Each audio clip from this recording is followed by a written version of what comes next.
There is a saying that for every action, there is a reaction, right?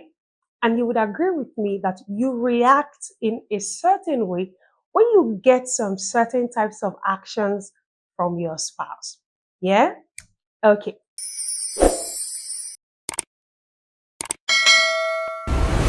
Today, I'm going to be sharing 5 things couples think they need to do versus what they should actually, really do in marriage. Okay, just 5.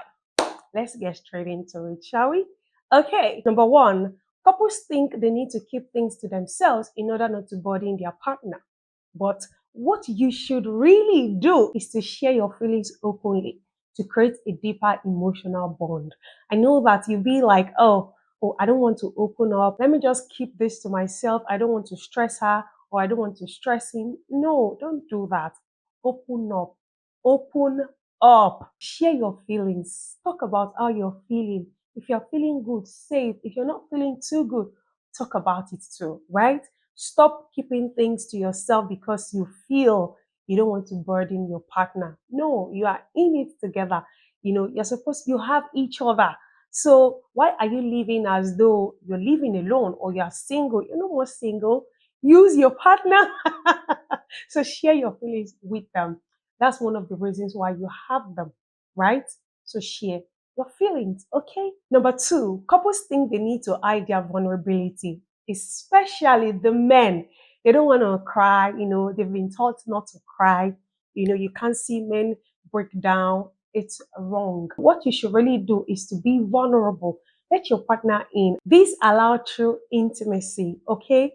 Who says men should not cry? Who says you should not be vulnerable with your spouse? Be vulnerable, cry, lay down, let her cuddle you, let her hold you, let her massage you. Don't be doing in marriage. No, that's why you have each other again. Okay. Another thing couples think they need to do is to prioritize their need to feel fulfilled.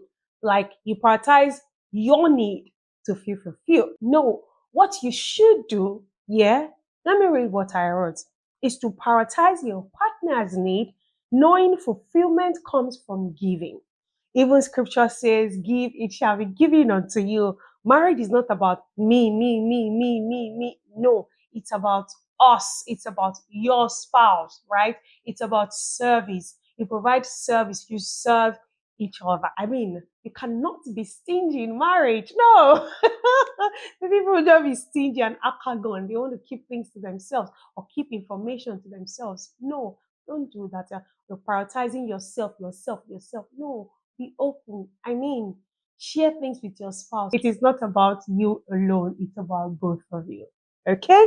Number 4, couples think they need to focus on who is right or wrong during a disagreement. No, that's not it. What you should do is to focus on finding a solution that strengthens your marriage. Work together as one. It's not about, oh, who is making the most money? Who is supposed to carry the most bill? Oh, I'm right. Oh, you're wrong. Oh, you're supposed to wake the kids up and take them to school. Oh, you're supposed to do this. You're supposed to do that. And pushing blames to one another. No. You're supposed to meet in the middle, focus on how to build together, how to come to an agreement together. Okay, what can we do? How can we make more money? How can we wake up early? How can we take turns to take them to school? That is how you should do. You don't need to focus on, oh, he's right, I'm right, she's wrong, I'm wrong. No, work together. You are now one. So togetherness, remember? Final point. Couples think they need to compare their relationships or their marriages with others. No, that's very wrong. What you should do is to focus on your marriage, focus on your relationship.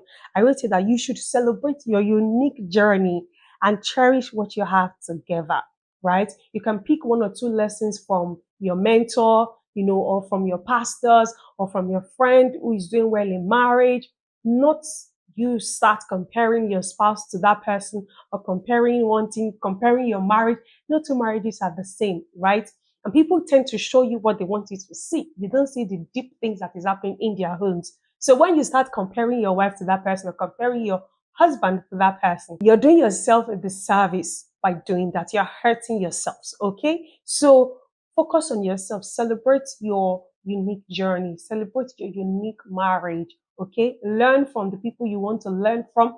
Drop what you don't want. Drop what doesn't work for you. What works for family A doesn't work for family B, right? You can pick it, you can bring it home, talk about it together. This is what we saw. This is what I saw. Can we emulate this or can we not emulate this? You know what you want in your marriage, not you comparing. Okay? Stop comparing your marriage with other people's marriages, all right? Extra points. Some people think they need to cheat when they are not getting satisfied in marriage. No. What you need to do is to be open, teach your spouse, and explore styles together, not you running outside to go and feel satisfied or satisfy yourself. Whereas your spouse is at home, he or she is wondering what is happening, why is he not touching me, or why are we not having sex? No, I know you think you should do that, but the right thing for you to do is to be open, communicate about it, teach each other, and explore styles together. Okay? Okay. That brings us to the end of today's video. It's quite short, right? So you can grasp everything as quickly as possible. I hope you've learned something. Kindly like, share, and subscribe. So I made a video on how to build emotional and physical intimacy in marriage. You should watch it here. Bye-bye.